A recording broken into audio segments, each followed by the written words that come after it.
아마 업무를 체계적으로 관리하고자 하시는 분들이나 메모를 조금 더 깔끔하게 정리를 하고자 하시는 분들에게 파라라고 하는 메모 관리 방법은 많이 익숙하신 내용일 거라 생각이 듭니다. 하지만 혹시라도 파라 메모 관리법을 모르시는 분들이 계실 수도 있으니까 짧게 설명을 드린다고 한다면, 파라는 프로젝트, 에어리어, 리소스, 아카이브의 앞에 네 글자를 합쳐서 만든 관리법으로 각 분류마다 명확한 기준을 두어서 메모나 프로젝트를 관리하는 방법을 의미합니다. 그리고 이 파라 메모 관리법은 굉장히 쉽고 편하게 사용할 수 있다는 장점과 명확한 분류 기준을 제공하기 때문에 정말 많은 분들이 효과적이고 효율적이다 라고 생각하시는 관리 방법 중에 하나라고 할 수가 있죠. 자, 하지만 이 파라라고 하는 메모 관리법이 무조건적으로 절대적으로 우수하다 라고 말씀드리기는 어려울 것 같습니다. 그래서 이번 영상에서는 다른 분들과는 조금 다르게 파라 메모 관리법이 가지고 있는 한계라던가 단점들에 대해서 이야기를 해보는 시간을 가져보려고 합니다. 자, 그런데 본 영상 들어가기 앞서서 꼭 드리고 싶은 말씀이, 파라 메모 관리법이 나쁜 거다, 안 좋은 거다 라고 말씀드리는 내용이 아니라는 겁니다. 파라 메모 관리법은 진행 중인 프로젝트에 조금 더 집중할 수도 있고 명확한 분류 기준을 제공하기 때문에 보다 체계적으로 프로젝트라든가 업무, 메모, 리소스 이런 것들을 관리할 수 있는 굉장히 효과적인 툴이라는 사실에는 변함이 없습니다. 저 역시도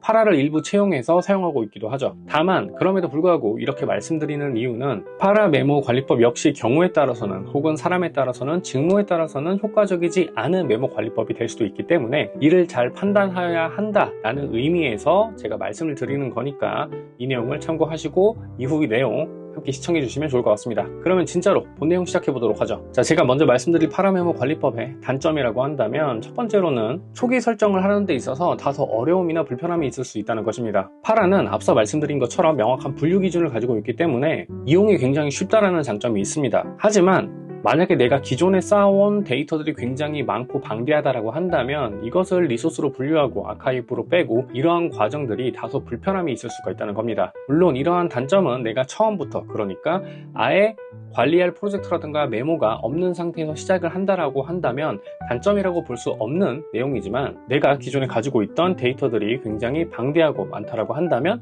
초기 설정 단계에서 조금 시간이 소요될 수 있는 부분이 있다는 것을 말씀드리고요. 그리고 두 번째로는 지속적으로 관리도 해줘야 되고 꾸준히 모니터링도 해줘야 된다는 겁니다. 하지만 그런데 제가 방금 말씀드린 단점은 어떤 분들은 공감하지 못하실 수도 있어요. 그 이유는 프로젝트가 끝나면 그냥 아카이브로 보내면 되고, 이게 장기적으로 특정한 기간이 정해지지 않은 업무라고 한다면 그냥 에어리어에 두고 꾸준하고 지속적으로 관리를 하면 되기 때문에 이것이 단점이라고 생각하지 않으실 수도 있습니다. 자, 하지만 제가 이걸 단점이라고 표현하는 이유는, 결과적으로 카테고리 자체를 프로젝트에서 아카이브로, 에어리어 역시 꾸준히 지속되는 업무라 할지라도 하위로 딸려 나가는 업무들은 단계성인 프로젝트 업무들이 함께 포함되어 있을 수가 있기 때문에 이러한 유지 관리를 하는 데 있어서도 조금씩 신경을 써 주어야 한다는 거죠. 물론 파라 자체가 다른 메모 관리법이라던가 이런 것들에 비해서는 유지 관리가 수월하고 쉬운 편이기는 합니다만, 그렇다고 해서 아예 필요가 없는 것은 아니기 때문에 이 역시도 제가 단점으로 추가를 해 두었고요. 자, 그리고 세 번째는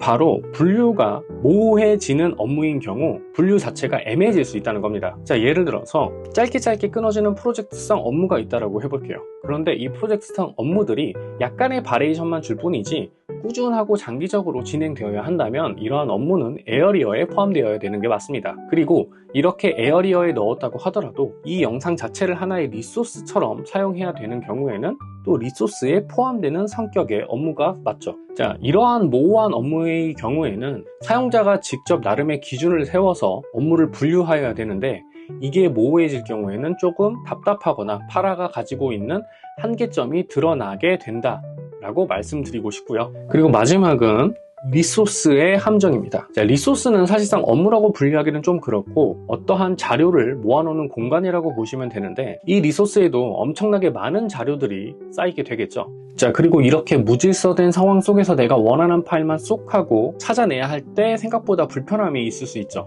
이렇게 방대하게 쌓여진 리소스 내에서 내가 원하는 결과물을 딱 하고 찾아내기 위해서는 다시 한번 별도의 분류 방법이라던가 태그를 집어넣는 방식으로 관리를 해줘야 되기 때문에 생각보다 이 역시도 불편하고 번거로운 작업이 될 수도 있다는 거죠. 지금까지 제가 파라가 가지고 있는 몇 가지 단점들에 대해서 짧게 소개를 드렸습니다. 제가 처음에도 말씀을 드렸지만 파라는 굉장히 유용한 관리 방법이라고 할 수가 있습니다. 다만 앞서 말씀드린 이러한 장점들을 어느 정도는 상쇄시키고 내가 가지고 있는 스킬이라던가 업무 특성을 잘 배합을 해서 조금씩 튜닝해서 사용하는 것이 진짜 파라를 제대로 이용하는 것이라고 생각을 하고요. 이러한 부분들을 잘 고려하고 어떠한 방법을 사용하던 간에 나에게 맞는 방법을 조금씩 바꾸어가면서 사용하는 것이 좋다라고 말씀드리고 싶습니다. 오늘 영상은 여기까지입니다. 오늘의 영상이 여러분들의 업무에 조금이라도 더 도움이 되었길 바라며 마치도록 할게요. 지금까지 그리고 앞으로도 전 캡순다 실무자입니다. 감사합니다.